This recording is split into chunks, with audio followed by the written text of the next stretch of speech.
On tourne à 350 000 euros. Mais sur un laps de temps très court, sur 2-3 mois. Sur 2-3 mois, 2-3 mois. Alors sur 2-3 mois, on est à donc 350 000 euros de CA prévisionnel. Loïc, bonjour. Bonjour. Peux-tu te présenter et nous présenter ton entreprise? Alors, Loïc Cartin, 48 ans. Je suis chef d'entreprise d'une entreprise de 6 à 8 employés, ça s'appelle CMP, on est situé à Campan. Nous sommes une entreprise générale spécialisée dans la maçonnerie et dans la réhabilitation du bâtiment ancien. Peux-tu nous décrire ton état de forme et d'esprit avant que nous commencions à travailler ensemble? J'étais un peu dans une spirale de négativité, de mauvaises ondes, de mauvaise énergie, où tout s'enchaînait dans le négatif. C'est quelque chose que j'avais pas l'habitude dans mon domaine professionnel. Et là, pendant au moins 1 an et demi, voire 2 ans, j'ai eu des impayés qui m'étaient jamais arrivés. J'ai eu des problèmes techniques sur des chantiers. J'ai perdu des marchés. Vraiment, il y avait une spirale négative qui s'était mise en place et j'en voyais pas le bout. Donc c'est comme si j'avais 5 ou 6 ans de difficultés. Avant que l'on travaille ensemble, à quoi tu étais confronté dans la difficulté par rapport à ton entreprise? Est-ce que c'était très difficile? Ouais. Au niveau bilan comptable, etc. Ouais, c'était très mauvais. Je pense que j'aurais peut-être pas pu tenir 3 ou 4 mois de plus parce que les 2 derniers bilans étaient mauvais. Les banques ne me suivaient plus et surtout j'en voyais pas à la fin. Et là, il n'y avait plus d'appel d'offres. C'est comme si je n'avais plus de visibilité. Des problèmes d'impayés avec des clients où j'ai cumulé presque 70 000 euros d'impayés en 1 an, alors que sur l'ensemble de ma carrière, je ne pense pas avoir cumulé plus de 10 000 euros. C'était vraiment une spirale de négativité au niveau de tout le domaine professionnel. On a parlé problématique business pure, donc de contrat, faire entrer de l'argent dans la société. On fait appel à toi depuis des années et tout d'un coup, tout se bloque. D'après ton ressenti, à quoi est dû ce blocage de contrat? Est-ce que c'est lié à ton entreprise même, à ton mindset même, ou c'est lié à un élément qu'on pourrait qualifier de non visible, qui a eu un impact sur toi, et quel était ton ressenti par rapport à cela? Alors, dans la vie de tous les jours, je me sentais oppressé, je me sentais observé. Il s'est passé beaucoup de phénomènes à travers des rêves, des ressentis où on est à la limite du paranormal et c'est pas forcément audible pour tout le monde, mais moi je ressens ces choses-là et j'ai pas tout de suite compris que moi, ma personne, mon entité pouvait avoir un impact directement sur le pro, sur mon entreprise. Est-ce qu'on peut parler de fluidité de ce flux d'énergie qui a un impact justement sur toi, ta vitalité et du coup sur ton business? On peut même complètement parler de mauvais flux même dans ce cas-là, parce que c'était ça. Je pense qu'il y avait un mauvais flux, il y avait des ondes négatives, il y avait quelque chose qui soit bloquait, soit entravait, mais clairement il y avait quelque chose qui ne passait plus. Est-ce que ça fait sens pour toi, le terme de blocage énergétique invisible? Ouais. Comment ça se manifestait? J'ai eu des visions, pas seulement dans mes rêves, des visions qui ont été partagées avec ma conjointe. Elle a ressenti les mêmes choses.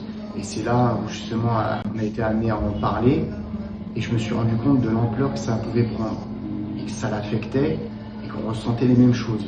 Ce sentiment d'oppression qu'on n'avait jamais senti auparavant. Et le fait que ça l'affecte elle, c'est comme si ça l'attaquait aussi. Je me sentais observé, et c'est pas de la parano, c'est vraiment en soi, c'est vraiment, on le sent profondément, où on est à la limite de la crise d'angoisse. Sans raison apparente. Sans aucune raison apparente. Et c'est à ce moment-là que je me suis dit qu'il fallait faire quelque chose, et que je pouvais pas continuer comme ça. Mais j'avais pas forcément mis un lien entre toutes ces manifestations et le côté professionnel. Pour moi, j'avais pas encore fait la relation. Toi qui es entrepreneur, tel qu'un sportif de haut niveau, prends soin de toi, tu pratiques du sport quand même à un très bon niveau, tu es chef d'entreprise, une bonne entreprise, tu soignes ton mental par la méditation, par la sophrologie, tu t'y connais dans ce domaine-là. Donc il a fallu peut-être sortir des sentiers battus et aller dans un domaine que je qualifierais méconnu du grand public. Oui. Durant notre accompagnement Performance Énergie Leader, quel est le changement le plus marquant qui a transformé ta posture de dirigeant et ta capacité à attirer de nouvelles opportunités? En fait, le cycle, j'ai senti qu'il s'est très rapidement cassé et je suis retombé dans une dynamique où le téléphone il s'est mis à ressonner. Les appels d'offres ont réapparu, des contacts, des architectes avec qui je n'avais plus de lien m'ont rappelé pour tel ou tel projet. Et très vite, ça s'est redébloqué et l'activité est repartie avec des chantiers en cours, des appels d'offres, des chantiers en prévision.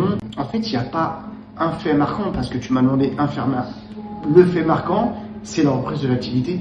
J'ai un architecte qui m'a appelé en me disant « Oui Loïc, ça faisait longtemps qu'on n'avait pas travaillé ensemble. » Bah oui, ça faisait au moins 4 ou 5 ans. Et boum, il m'envoie un appel d'offres. J'avais plus de nouvelles. Pour toi, le début du déclic s'est fait en combien de jours? Après notre séance? Oui. Ça a été rapide. Est-ce que tu peux chiffrer en termes de jours? Je pense qu'en une semaine, 10 jours. Une semaine à 10 jours. Ah oui. En une semaine, 10 jours, j'ai déjà vu les premiers signes. C'est-à-dire des marchés signés, des reprises de coups de téléphone, des échanges, des dossiers qui étaient en stand-by, qui ont été réactivés. C'est vraiment une activité qui reprend. Une activité qui était au point mort, et là, en une semaine, ça redémarre. On a ça, on va démarrer tel projet. Peux-tu partager les résultats concrets obtenus en termes de contrats signés, voire même en termes de chiffres, pour les personnes qui nous regardent, les entrepreneurs, les leaders qui nous regardent? Alors en termes de chiffres, oui. Là le marché en question c'était une affaire à 120 000 euros. C'était une affaire à 120 000 euros qui était bloquée, qui devait démarrer depuis novembre, qui avait fait reporter et qui s'est décanté. Donc ça c'est un premier chiffre. Je pense que depuis notre rencontre, j'ai dû signer dans les 200 000 euros. 200 000 euros chiffrés de commandes passées. Et là, depuis, j'ai facturé, je pense, 130 000 euros. D'accord. Depuis notre dernière rencontre. D'accord. Et potentiellement, le tout global CA prévisionnel ou autre chose? Le tout, on a 350 000 euros. Mais sur un laps de temps très court, sur 2-3 mois. Sur 2-3 mois. Alors sur 2-3 mois, on est à donc 350 000 euros de CA prévisionnel. En termes de temps, d'après toi, Performance Énergie Leader a contribué à te faire gagner combien de temps par rapport à récupérer cette énergie, te faire retrouver ce pouvoir d'attraction par rapport au contrat? Et là, je pense que ça se pose un petit peu différemment la question, si je peux me permettre, parce que moi, j'étais même plus dans une dynamique de combien de temps pour rebondir. Là, j'étais vraiment dans la dynamique, combien de temps il me reste avant de fermer. Oui. J'en étais. Là, on était dans l'urgence. J'étais vraiment dans l'urgence. Oui.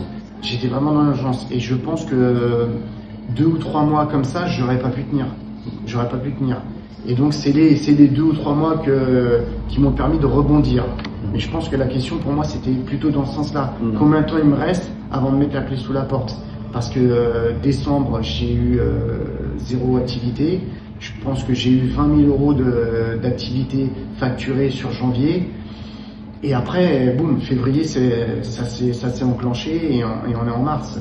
Loïc, si tu avais en face de toi un entrepreneur qui hésite à investir sur son énergie vitale par manque de temps ou priorité, que lui dirais-tu après avoir vécu cette expérience?